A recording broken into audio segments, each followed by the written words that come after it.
Well, Happy New Year, everyone, and welcome to our first video of 2022. Dion Zukiwsky, Branch Manager and Portfolio Manager, back with you here again. And in today's message, we're going to look at what the highlights were from 2021. We're going to crack out the crystal ball and see what's coming up this year. And then we're going to follow that up with our Did You Know segment, hosted by the Zook Group's own Rachel Collin, who's going to look at the benefits of RSPs and tax-free savings accounts. So looking at last year, even though health concerns around COVID continued to weigh on everything from the markets to politics to supply chains, etc., most investments performed quite well last year. In a review of our models, shares and equities had a banner year in the public markets, the stock markets, as well as our private equity holdings. Real estate had a mediocre result due to low interest rates, and this also caused a drag in fixed income and bond holdings.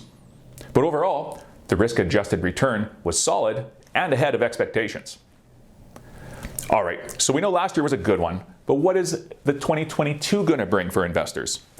And it's that time of year where we spend hours researching reports, looking at all sorts of strategy, and this helps to provide a foundation for our planning going forward.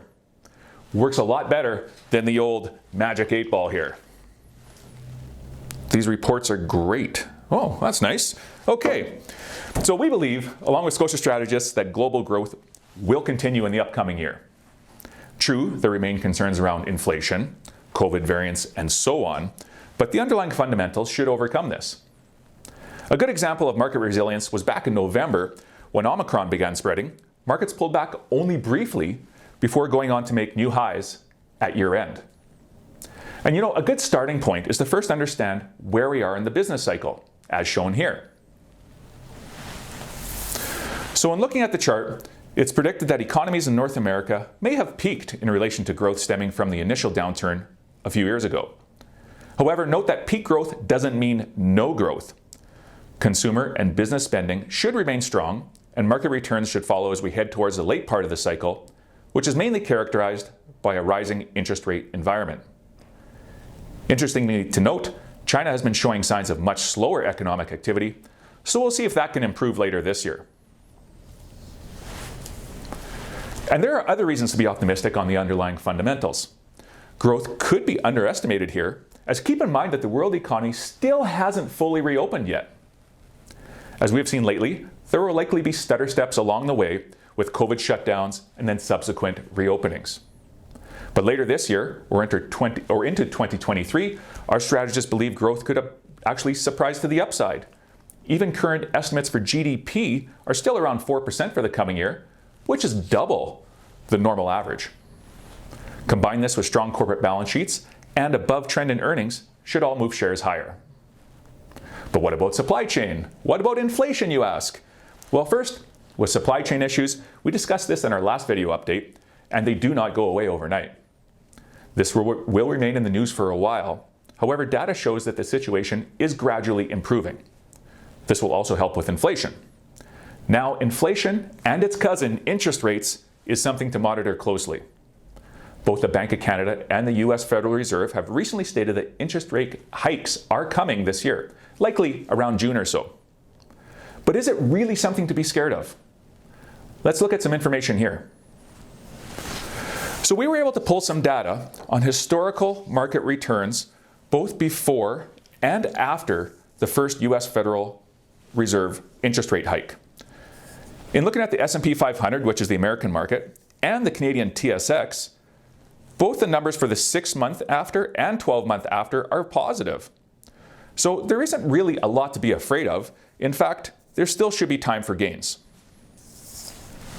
So as a summary, we remain quite positive moving into the start of the new year. However, it will certainly not be a perfectly smooth ride out there. Think of it as like a country highway in Saskatchewan. The lanes start out nice and smooth, then they turn to gravel, then there's really no shoulders on the road, but in the end of the day, it still gets you there. So we feel a big part of our job is to help cut through all the confusion, and there certainly will be no shortage of that in the upcoming year. Of course, give us a call anytime to discuss your strategy in more detail. And now in today's Did You Know, we bring in Rachel, who's going to discuss what is best, the RSP or the tax-free savings account.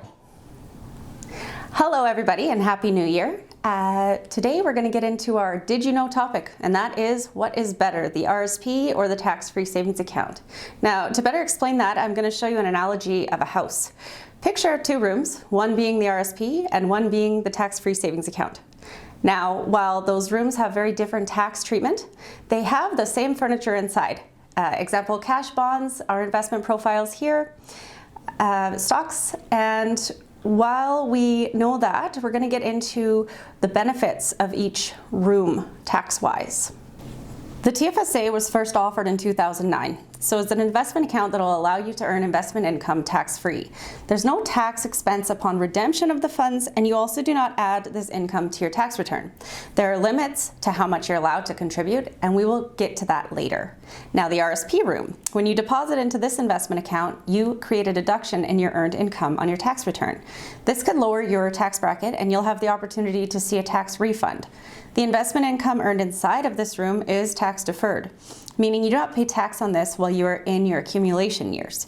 Upon redemption, you will pay a withholding tax, and we remit this to the CRA before the deposit.